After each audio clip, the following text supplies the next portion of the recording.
ओम यो भूतं च भव्यं च सर्वं यश्चाधितिष्ठति स्वर्यस्य च केवलं तस्मै ज्येष्ठाय ब्रह्मणे नमः।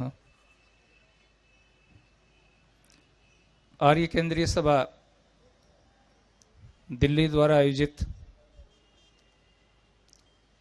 ऋषि बौद्ध उत्सव के पावन पर्व पर आज के इस कार्यक्रम में इस पवित्र वेदी पर उपस्थित आर्य समाज के जुझारू समर्पित कार्यकर्ता नेता सम्मानीय श्री धर्मपाल जी, भाई विनय आर्य जी, मान्य श्री सुरेंद्र रैली जी, अरुण प्रकाश वर्मा जी, भाई राजीव जी और मंच पर उपस्थित सभी सम्मानित आर्य समाज के अधिकारीगण, कार्यकर्तागण, मेरे सामने उपस्थित विभिन्न आर्य समाजों से पधारे हुए आर्य समाज के प्रति समर्पित दयानंद के प्रति श्रद्धा भाव रखने वाले सभी सम्मानित आर्य बंधुओं, मातृशक्ति, हमारी सभी प्रिय छात्राएं और बच्चे, आज सारे विश्व में जहां भी दयानंद के प्रति श्रद्धा रखने वाला एक भी व्यक्ति है, वो इस बौद्ध दिवस को बहुत ही श्रद्धापूर्वक मना रहा है। बंधुओं, शिवरात्रि का जो स्वरूप हमारे भाइयों ने बना रखा था, आर्य समाज ने उसका शुद्धिकरण किया है। आज भी शिव मंदिरों में जब हम जाते हैं और देखते हैं तो भांग और गांजे की चिल में चलती हैं। रात भर लोग भांग पी करके नाचते हैं और कहते हैं कि हम शिव के आराधक हैं। इस प्रकार का अंधविश्वास और पाखंड सारे देश में महर्षि दयानंद से पूर्व भी था और वर्तमान में भी कम नहीं हुआ है। परंतु देव दयानंद की जो देन इस देश ही नहीं बल्कि पूरे विश्व मानवता को रही है, उसका एक मुख्य कारण यह है, स्वामी दयानंद सरस्वती ने वेदों के सही स्वरूप को पूरे विश्व समुदाय के जो विद्वान थे उनके सामने रखा। और यदि स्वामी दयानंद सरस्वती का आगमन नहीं होता तो भारतीय संस्कृति के प्राण, ईश्वर की वाणी वेद, इसका जो स्वरूप देशी और विदेशी विद्वानों ने विकृत किया था, वही विकृत स्वरूप लोगों के सामने जाता और आज जो विश्व बंधुत्व की बात है, सारे संसार में वैदिक विचारधारा को लोग इस रूप में स्वीकार करते हैं कि वही एकमात्र मार्ग है जिस मार्ग पर चलकर के सारा विश्व एक सूत्र में बैठ सकता है। और दयानंद ने इसलिए वेदों को अपना आदर्श मान करके अपने कदम बढ़ाए थे। स्वामी दयानंद ऋषित्व प्राप्त व्यक्तित्व थे और ऋषि मंत्र दृष्टा होते हैं, ऋषि आत्मदृष्टा होते हैं। उन्होंने अपनी आत्मा से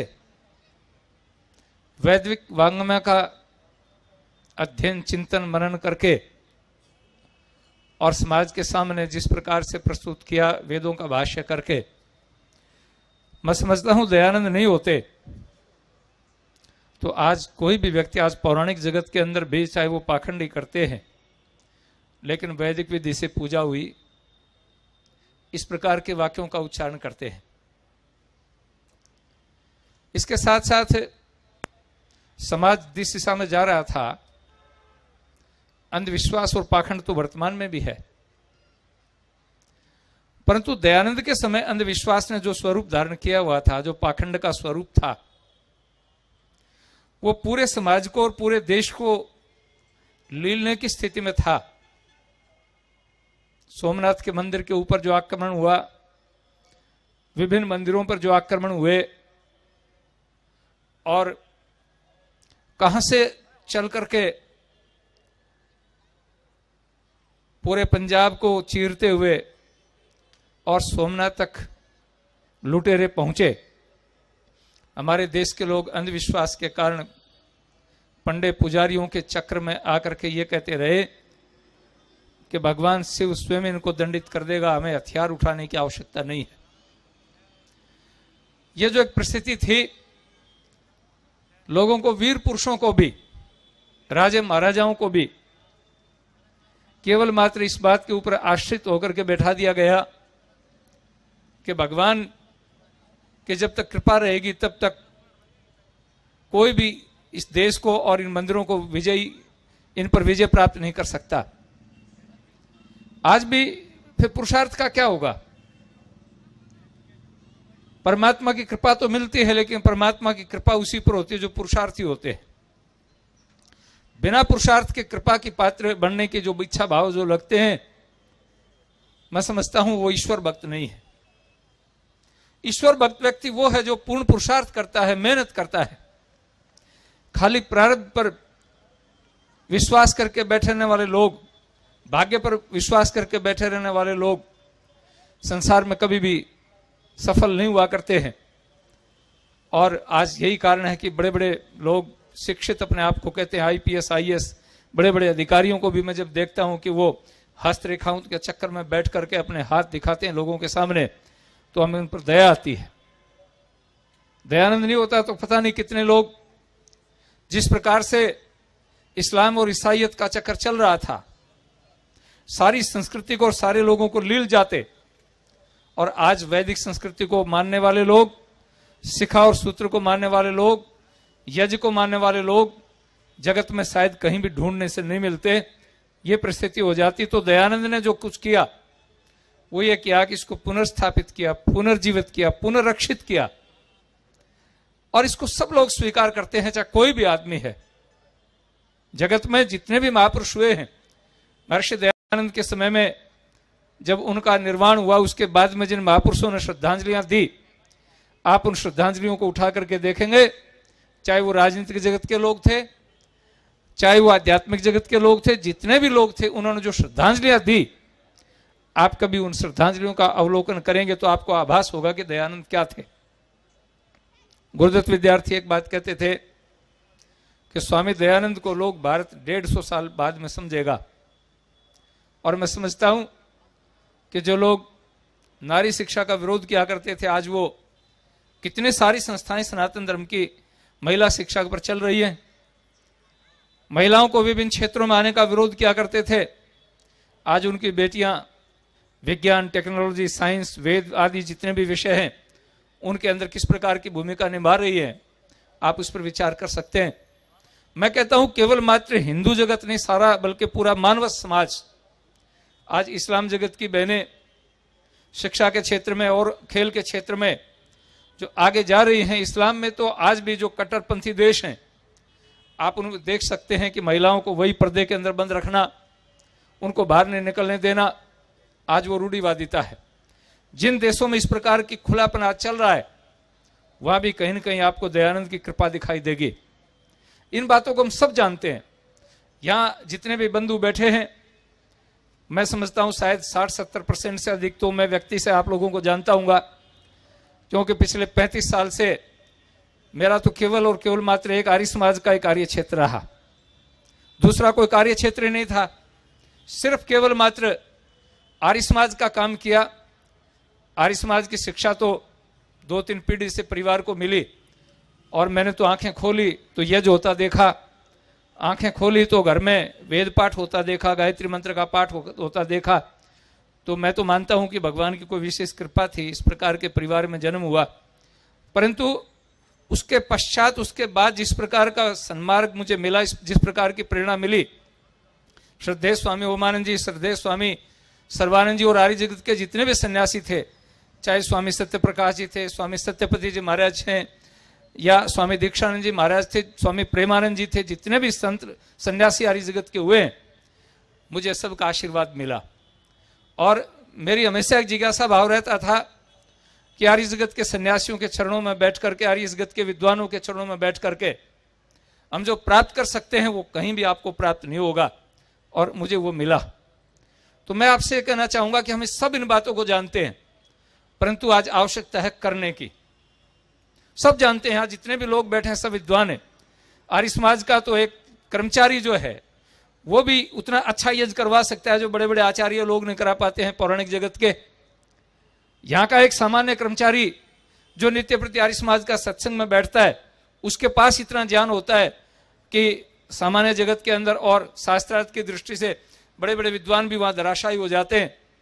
परंतु केवल जानने से कुछ नहीं होगा, आवश्यकता करने की है। कई बार हम हताश और निराश हो जाते हैं और ये कहते हैं साहब आर्य समाज की शक्ति क्षीण हो गई। बंधुओं, आप आर्य समाज के प्रारंभ के काल को देखेंगे तो हम कितने थे। बंबई में स्वामी दयानंद के समय में कितने लोग जुड़े थे। राजकोट में आर्य समाज की सभा प्रारंभ की वैदिक संस्कृति के नाम से और फिर बंद हो गई, तो कितने लोग थे। लेकिन जितने थे उनके अंदर एक आग थी, एक टीस थी और एक पीड़ा थी, समर्पण का और त्याग का भाव था। पंडित लेखराम, स्वामी श्रद्धानंद या उस समय के जितने भी उपदेशक आप देखेंगे, उनके अंदर जो भाव था उसको मैं देखता हूं। मैं तो उनसे प्रेरणा लेता हूं। कई बार जब भी जीवन में कोई कमजोरी दिखाई देती है तो एक आदर्श के रूप में इन महापुरुषों को खड़ा कर लेता हूं और विचार करता हूं। आज हमारे पास सब प्रकार की सुविधाएं, हमारे पास गाड़ियां हैं, हमारे पास आर्य समाज भवन है, सब कुछ है, परंतु उस समय को याद करो जब न तो गाड़ियां थी, न आर्य समाज के भवन थे, न संसाधन थे। चौराहों पर, पार्कों पर खड़े होकर के आर्य समाज के प्रवचन होते थे, आर्य समाज की सभाएं हुआ करती थी। उस समय उन परिस्थितियों में कितना भारी दबाव इनके ऊपर था, आक्रमण होते थे, हमले होते थे। उस परिस्थितियों में भी काम किया। उनको जब कभी स्मरण करते हैं, पंडित गुरुदत्त विद्यार्थी का जीवन का प्रसंग मैं पढ़ता रहता हूं, महापुरुषों की जीवनियां। मैं एक दिन पढ़ रहा था, गुरुदत्त विद्यार्थी, उसमें आर्य समाज में उपदेशक बहुत कम थे, गिने चुने उपदेशक थे।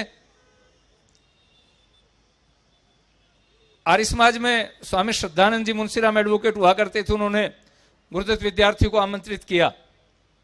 रात्रि को 12 बजे तक गांव में कार्यक्रम चलते थे। गांव में आजकल भी कार्यक्रम बहुत देर तक चलते हैं, लेकिन उसमें शहर में भी रात्रि को 12-12 बजे तक कार्यक्रम चलते थे। उसके बाद में 1 घंटा शंका समाधान का कार्यक्रम होता था। पहले प्रवचन हुए, उसके बाद में लोगों ने शंका समाधान की। 1 बज गया और सुबह 4 बजे फिर खड़े हो गए गुरुदत्त विद्यार्थी। स्वामी श्रद्धानंद उसमें मुंशीराम एडवोकेट के रूप में थे। उन्होंने उनसे एक बात कही कि पंडित जी, अभी आपके और 25 साल की आपकी आयु है, आप 2-3 घंटे सोते हो। मैं कितने दिन से आपको देख रहा हूं, आपका स्वास्थ्य गिरता जा रहा है, ये काम कैसे चलेगा। तो यदि वर्तमान में मेरे जैसा कोई उपदेशक होता तो आर्य समाज के अधिकारियों को गाली निकालना प्रारंभ कर देते, सबसे पीछे समय देते हैं, फिर मुझे शंका समाधान के लिए खड़ा कर देते हैं। ऐसी ऐसी बहुत सारी बातें होती। परंतु गुरुदत्त विद्यार्थी ने जो उत्तर दिया, उन्होंने कहा, उनको प्रधान जी के नाम से बोलते थे, स्वामी श्रद्धानंद जी को प्रधान जी। एक तरफ तो आर्यों की जिज्ञासा है, इनकी जिज्ञासा है, प्रश्न करते हैं, उनका उत्तर देना होता है। मैं इनकी जिज्ञासा को ठुकरा नहीं सकता। और दूसरी तरफ वेद की आज्ञा है, दिवा मास स्वप्सी, दिन में नहीं सोना चाहिए। तो दिन में मैं इसलिए नहीं सोता हूं कि वेद आज्ञा का उल्लंघन होता है, और समय देने से मैं इसलिए मना नहीं करता हूं कि आर्यों की भावनाओं पर ठेस पहुंचती है। और प्रातःकाल 4 बजे इसलिए उठता हूं कि दिन भर जो लोगों की शंकाओं का समाधान करता हूं, जो अध्ययन करता हूं, मेरी आत्मा के अंदर जो बल आता है, जो प्रकाश आता है, बुद्धि की मलिनता का जो ह्रास होता है, वो ईश्वर की उपासना से होता है। इसलिए बताओ, क्या मैं ईश्वर भक्ति के आनंद को ठुकरा दूं, क्या मैं वेदाजा को ठुकरा दूं, क्या मैं आर्यों की श्रद्धा पर ठोकर मार दूं, ये जीवन रहे न रहे, ये कार्य तो ऐसे ही चलेगा।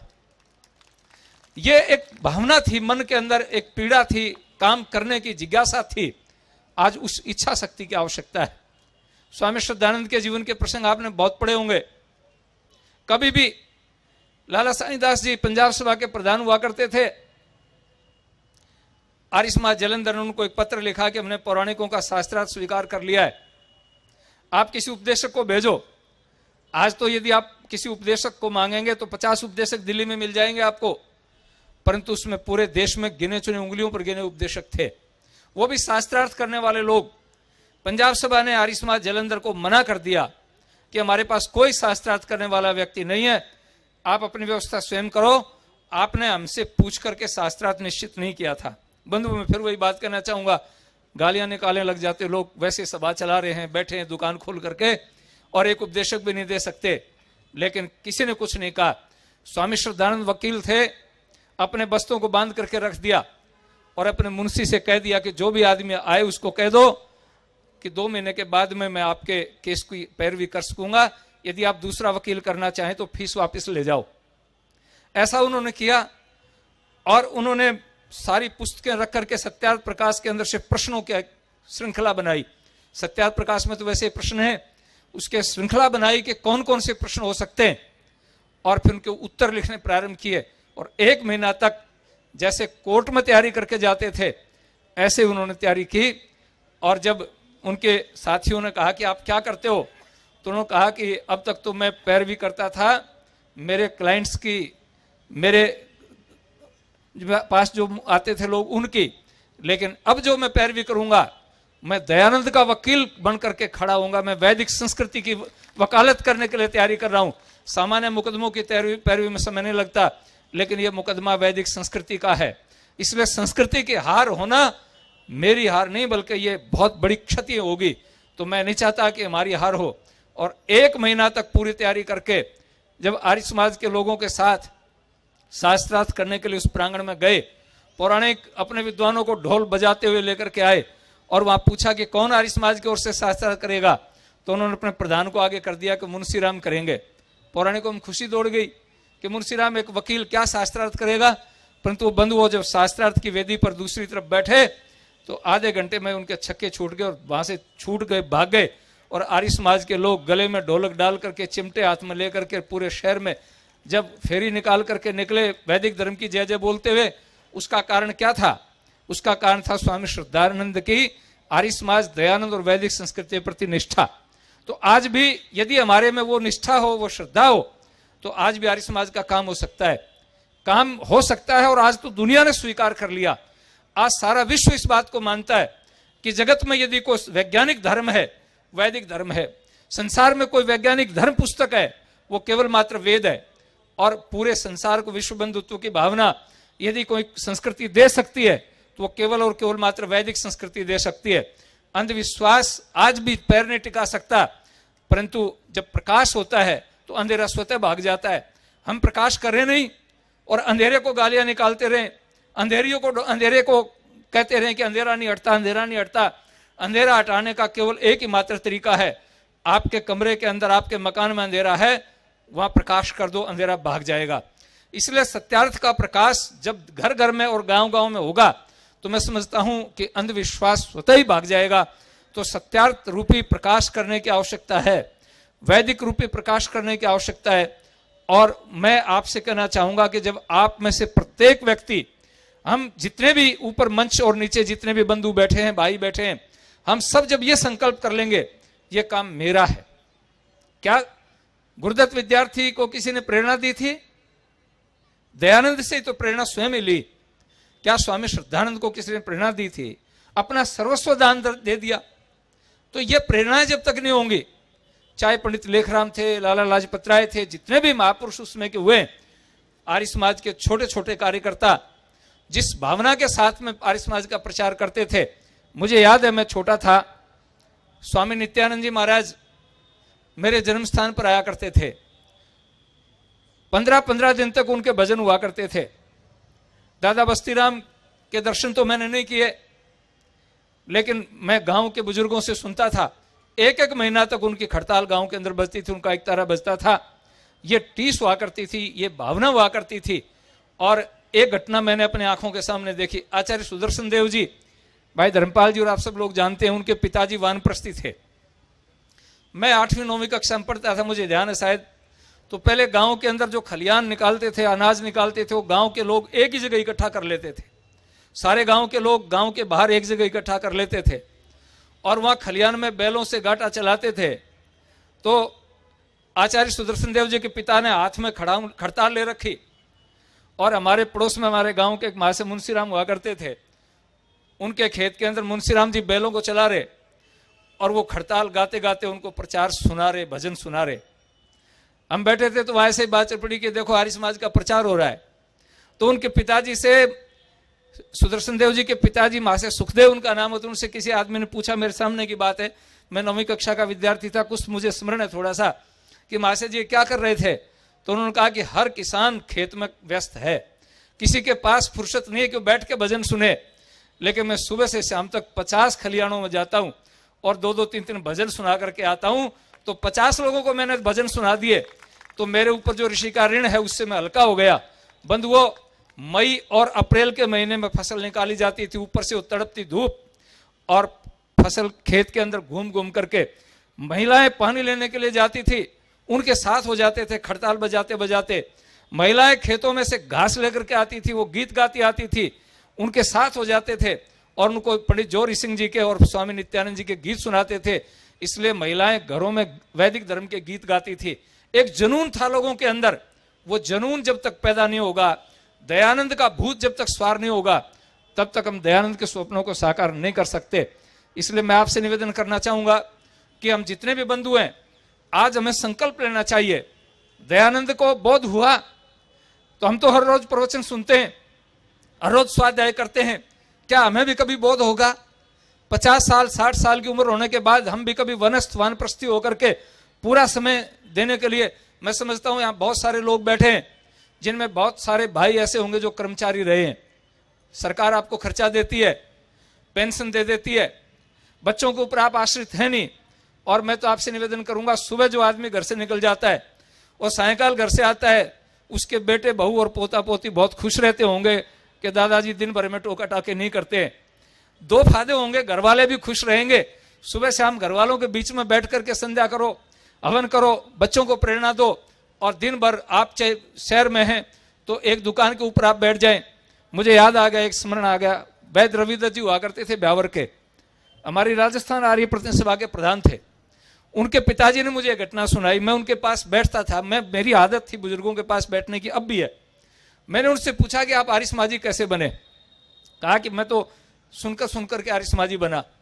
दुकान के ऊपर सत्याग्रह प्रकाश रखते थे, भिक्षा मांगने के लिए लोग आ जाते हैं कई बार, तो पूछते थे कि कुछ पढ़ा लिखा है? तो आदमी कह देते पढ़ा लिखा हूं। अपने पोतों को बिठा लेते थे, अपने बच्चों को बिठा लेते थे, पड़ोसियों को बुला लेते थे और पड़ोसियों के बच्चों को बुला कहते थे बेटा 1 पेज सत्याग्रह प्रकाश को सुना दो, 1 रुपया दूंगा। तो कहने लगे मैं तो अनपढ़ था, खुद पढ़ नहीं सकता था और वैसे मुझे को सुनाए नहीं। तो उस समय 9वीं 10वीं के बच्चे जो सत्याग्रह प्रकाश को अच्छी तरह से पढ़ लेते थे, वो चलते थे कि बाबा के पास चलेंगे, 5 पेज पर सुना करके आएंगे, 5 रुपए लेके आएंगे। वो कहते थे मेरे महीने में 150 रुपए लगते थे, लेकिन मुझे रोज सुनाने वाले आ जाते थे। तो एक ठीस ठीस सुनने की और एक तरीका निकाल लिया। कोई भिक्षा लेने के लिए आदमी आता था, उसको कहते थे आर्य समाज में चल, भिक्षा लेने के लिए आया क्या? आर्य समाज में चल। वहां आर्य समाज ब्यावर में भोजन की व्यवस्था थी, वहां चलो, पहले हवन करो, उपदेश सुनो और फिर वहीं भोजन करके जाना। तो आर्य समाज के आसपास भिखारी आने बंद हो गए, भोजन भी खिलाते थे, सब कुछ करते थे, एक सिस्टम था, एक तरीका था। तो काम करने के अनपढ़ लोगों ने अपने आप को भी संवारा, बनाया और कितने लोगों को तैयार कर दिया। यानी बच्चों ने सत्याग्रह प्रकाश पढ़ लिया 5 रुपए के लालच में, 5 रुपए के लोभ में, और उन्होंने, वो कहते थे कि मैंने कम से कम 200 बार सत्याग्रह प्रकाश को पढ़ा होगा। 400 पेज का सत्याग्रह प्रकाश 2000 रुपए एक बार के लगे, और 100 बार सत्याग्रह प्रकाश पढ़ा होगा तो आप अनुमान लगा लो कि कितना रुपया उन्होंने सत्याग्रह प्रकाश पढ़ने के लिए बांट दिया होगा विद्यार्थियों में, लोगों में, बीच में। तो मैं आपसे निवेदन करना चाहूंगा, आज भी आर्य समाज की प्रासंगिकता दयानंद के समय से अधिक है, क्योंकि आज आधुनिक तरीके से पाखंड को परोसा जा रहा है। सारे चैनल्स के ऊपर सुबह सुबह चैनल्स को हम खोलते हैं तो यही मिलता है सब कुछ। बड़े बड़े बाबा लोग बैठते मिलते हैं और उनके अपने चैनल्स हो गए, ये स्थिति है। मैं अभी मेरे पीए हैं, वो वहाँ पुस्तक मेले में जाके आए थे, धर्मपाल जी से मैं पूछ रहा था कि आपने भी पुस्तक मेले के अंदर पुस्तकें लगाई हैं कि आर्य समाज की 8 दुकानें हैं लेकिन इस्लाम की 25 दुकानें हैं। विनय जी भी शायद मुझे बता रहे थे। यानी आर्य समाज की तुलना में उनका साहित्य, उनका लिटरेचर किस तरह से वितरित हो रहा है। आज एक हॉल में 25 हैं, बाकी उनकी बहुत सारी संस्थाएं होंगी, सैकड़ों की संख्या के अंदर। आज उनकी दुकानें जो केवल मात्र मस्जिद तक कुरान को रखते थे, आज वो बाहर आ गए हैं, आज वो प्रचार कर रहे हैं, आज उनकी पाठशालाएं, उनके मदरसे चल रहे हैं, लेकिन हमारे गुरुकुल सिकुड़ते जा रहे हैं धीरे धीरे।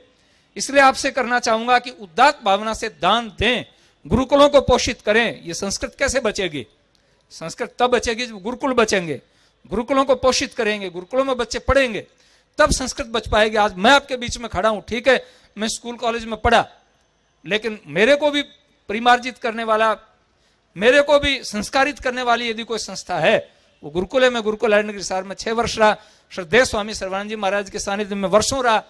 बिना गुरुकुलों के हम अपने जीवन को, आर्य समाज को और वैदिक संस्कृति को सुरक्षित रख सकें, यह संभव नहीं दिखाई देता। तो मैं आपसे निवेदन करूंगा, संस्कृत बचेगी गुरुकुलों के माध्यम से, और संस्कृत बचेगी तो वैदिक वांग में बचेगा। अभी डॉक्टर साहब आपके सामने यही पीड़ा तो व्यक्त कर रहे थे कि आज संस्कृत के तो सब दुश्मन है। पिछले बार 3 वर्ष पहले हमारी संस्कृत की जितनी संस्थाएं, उनको राष्ट्रीय शिक्षा संस्कृत संस्थान की ओर से ग्रांट मिलती थी, हमारे गुरुकुलों को मिलती थी। 6,000 रुपये एक टीचर अध्यापक को भारत सरकार देती थी, लेकिन 3 साल पहले बंद कर दी। मैंने जो ही सरकार आई, हमारी मंत्री जी को कहा कि आप वो ग्रांट चालू करो और आने वाले बजट में उसका प्रावधान होगा। हमारी जितनी भी संस्थाएं थी वो बंद हो गई थी, वो ग्रांट प्रारंभ हो जाएगी। मैं HRD कमेटी, मानव संसाधन मंत्रालय से संबंधित कमेटी है, उसका सदस्य हूं, इसलिए पाठ्यक्रम पर भी गंभीरता से चर्चा चल रही है। तो मेरा ये निवेदन है कि हमारा कर्तव्य बनता है, हम यदि कुछ नहीं करेंगे तो कोई भी हमारी सुनने वाला नहीं है। तो संगठन में बहुत बड़ी ताकत होती है, और आर्य समाज की ताकत तो दुनिया ने देखी है, आर्य समाज की ताकत विभिन्न लोगों ने देखी है। आर्य समाज जब खड़ा हो जाता है मोर्चे के ऊपर, तो बड़ी बड़ी संस्थाएं और बड़े बड़े राज उनके पैर कंपाने लग जाते हैं। लेकिन बंधुओं, वो कुंवर सुखलाल जी कहा करते थे, सुन रहा था जमाना बड़े गौर से, हम ही सो गए दास्तां कहते कहते। आज भी लोग सुनना चाहते हैं। मैं तो आज भी पार्लियामेंट मेंबर तो मैं 9 महीने 8 महीने पहले बना हूं, उससे पहले भी मैं राजस्थान के किसी गांव के अंदर जाता हूं, बिना भजनोपदेशक 500-400 आदमी स्वामी सुमेधानंद का नाम सुनकर के इकट्ठे हो जाते हैं। काम करने की जरूरत है। भाई धर्मपाल जी और विनय जी मेरे कार्यक्रम में वहां राजस्थान में आश्रम में गए, और बहुत सारे लोग बैठे हैं यहाँ मेरे सामने बैठे हैं। 10-10 हजार विद्यार्थी मेरे कार्यक्रमों के अंदर, आर्य समाज के स्कूलों के नहीं, बाहर के गवर्नमेंट स्कूल और प्राइवेट क्षेत्र के जितने भी स्कूल कॉलेज हैं, उनके 10-10 हजार विद्यार्थी पंडाल में बैठ करके हमारे वैदिक विद्वानों के प्रवचन सुनते हैं। तो मैं आपसे निवेदन करना चाहूंगा कि आज संस्थाओं में जाने की आवश्यकता है। आर्य समाज के पास तो बहुत बड़ी ताकत है, कितने इंस्टीट्यूट हमारे हैं, कितनी शिक्षण संस्थाएं हमारी हैं। यदि हम अपनी संस्थाओं के अंदर भी ढंग से संस्कृति का प्रचार कर दें, सत्यार्थ प्रकाश का प्रचार कर दें, दयानंद के सिद्धांतों का प्रचार कर दें, लाखों विद्यार्थी आपकी संस्थाओं में पढ़ते हैं। वो लाखों विद्यार्थी जब कहीं निकलेंगे, आज भी कई अधिकारियों के पास हम जाते हैं, वो कहते हैं हम DAV में पढ़ते थे, हम गुरुकुल में पढ़ते थे, हमारी समाज की संस्था में पढ़ते थे, उनमें कहीं न कहीं संस्कार सुरक्षित मिलते हैं। तो मैं आपसे निवेदन करूंगा, अंधविश्वास का निवारण, पाखंड का निवारण तभी संभव हो पाएगा जब प्रत्येक व्यक्ति अपने आप को यह मानेगा कि मैं दयानंद का सिपाही हूं। हमारी एक आदत हो गई है एक दूसरे की आलोचना करने की, एक दूसरे को दोष देने की। मैं आपसे निवेदन करूंगा, ये आलोचना प्रत्यालोचना करते करते हम थक गए हैं। अब आवश्यकता है अंतर्मन में झांकने की, और अपने ऊपर मेरी जिम्मेदारी, मेरा कर्तव्य क्या है, इस पर सोचने की। हर आर्य समाज का कार्यकर्ता, आपके पास पैसा नहीं है तो आप काम कर सकते हैं, आपको पुस्तकें उपलब्ध हो सकती है, आपको साहित्य उपलब्ध हो सकता है, आप उसको बांट सकते हैं। आप प्रवचन नहीं कर सकते, आप साहित्य बांट सकते हैं, बहुत बड़ा काम हो सकता है। कुछ भी नहीं कर सकते। श्रद्धेय स्वामी सर्वानंद जी महाराज ने एक बार अलवर में एक बात कही, उन्होंने कहा, आर्य समाजियों तुम 50 आदमी मिलकर के जाकर आर्य समाज में संध्याई कर लिया करो, शाम को बैठ करके आसपास के पूरे क्षेत्र में हलचल शुरू हो जाएगी। आर्य समाजी करते क्या आकर के, आकर के बैठ जाएंगे, उसी का एक बहुत बड़ा प्रभाव पड़ेगा। तो मैं आशा करूंगा आज बौद्ध दिवस के इस अवसर के ऊपर हम भी कुछ बौद्ध लेकर के, कुछ ज्ञान लेकर के यहां से जाएंगे, अपनी अंतरात्मा के अंदर कुछ संकल्प लेकर के जाएंगे कि हमने दयानंद के विचारों को फैलाना है, आर्य समाज का प्रचार करना है। मैं तो आपसे ये निवेदन करना चाहूंगा, आज भी भाई विनय जी ने मेरे को कुछ दिन पहले कहा था, लेकिन आज एक बहुत बड़ी महत्वपूर्ण मीटिंग थी हमारी सिकोपुर में, कृषि विभाग की, कृषि मंत्रालय की बैठक थी। वहां मैंने 1 घंटा रह करके मैंने कहा मुझे आर्य समाज के कार्यक्रम में जाना है। राधा मोहन जी कृषि मंत्री थे, वो हंसे कि महाराज आप तो आर्य समाजी हैं, इसलिए आर्य समाज में नहीं जाओगे तो कहां जाओगे। तो मेरा कहने का अभिप्राय है कि मैं आज भी आर्य समाज को प्रायोरिटी देता हूं। मेरे को कोई भी संसद सदस्य इस प्रकार का मिलता है जहां कहीं थोड़ी भावना, मैं उसको आर्य समाज का साहित्य देता हूं। स्वामी दिव्यानंद जी महाराज की पुस्तक आर्यों को आदि देश लगभग 100 सांसदों को दे चुका हूं। अभी कल मैं विनय जी से बात कर रहा था, कुछ पुस्तकें मैंने चयन की हैं। प्रत्येक पार्लियामेंट मेंबर को हमारा साहित्य मिलना चाहिए, प्रत्येक आईएएस अधिकारी को हमारा साहित्य मिलना चाहिए, प्रत्येक आईपीएस अधिकारी को हमारा साहित्य मिलना चाहिए। जब तक हम अपना साहित्य उन तक नहीं पहुंचाएंगे, दयानंद का जीवन नहीं पहुंचाएंगे, अपने विचारधारा नहीं पहुंचाएंगे, तो उनको कैसे पता लगेगा कि दयानंद कौन थे, दयानंद क्या थे, दयानंद कैसे थे। तो मैं आशा करूंगा आप जितने भी भाई हैं, हम सब सारे के सारे मिलकर के आर्य समाज बनते हैं। केवल मात्र जो मंच पर बैठते हैं, मैं तो गांव में कई बार प्रचार करता हूं, तो मैं उनको कहा करता हूं भाई चौकी पर बैठने वाला चौकीदार और जमीन पर बैठने वाला जमींदार। तो जमींदार बड़ा होता है, आप लोग जमीन पर बैठे हो, आप हमसे बड़े हो, आप ही तो हमारे सब कुछ हो। तो मंच पर ठीक है, जिम्मेदारी के कारण आप लोग बिठा देते हो, मुझे सांसद बना दिया लोगों ने, लेकिन मेरी जिम्मेदारी बहुत अधिक बढ़ गई है अब आर्य समाज के लिए भी और मेरे क्षेत्र के लोगों के लिए भी। आपने मुझे आमंत्रित किया और मैं आपसे ये निवेदन करना चाहूंगा, मेरे पास समय की तो कमी ठीक है क्योंकि दूसरे जिम्मेदारी के काम है, लेकिन आर्य समाज के काम के लिए मैं कभी भी ना नहीं करता हूं। जहां भी आप कभी मुझे उचित समझेंगे, स्वामी सुमेधानंद को आमंत्रित करेंगे, प्रयास करूंगा, समय दूं। और जैसा कि भाई विनय जी कह रहे थे, एक दिन हमारी पार्लियामेंट्री बोर्ड की मीटिंग थी, प्रधानमंत्री जी बोल करके निकल रहे थे, मैं खड़ा था, तो मेरी पहचान कपड़ों से भी है और कुछ उनसे व्यक्तिगत भी है। दूर से बुला लिया, स्वामी जी कैसे हो, मैंने ठीक है। तो उस सेंट्रल हॉल की तरफ देख के कहने लगे कि स्वामी दयानंद के लिए कोई जगह ढूंढो, चित्र लगना चाहिए। तो इससे आप आशा कर सकते हैं कि उस व्यक्ति के मन में क्या भावना है। वो चाहते हैं कि वे दयानंद भी कहीं, उनको जिस दयानंद ने सबको स्थान दिया, उस दयानंद को जगह जरूर मिलनी चाहिए। आज गांधी से लेकर के, तिलक से लेकर के और सामान्य जितने लोग हैं, आज पार्लियामेंट में यदि उनको कहीं जगह मिली है तो उस जगह को दिलवाने वाले व्यक्ति प्रथम योद्धा दयानंद थे, इसलिए उनको भी जगह मिलनी चाहिए और वो मिलेगी, मेरा ये विश्वास है। आप सबका स्नेह भाव मेरे प्रति बना रहे, आप सबका साथ बना रहे, यही मेरा निवेदन है। बहुत बहुत धन्यवाद। ओम शांति।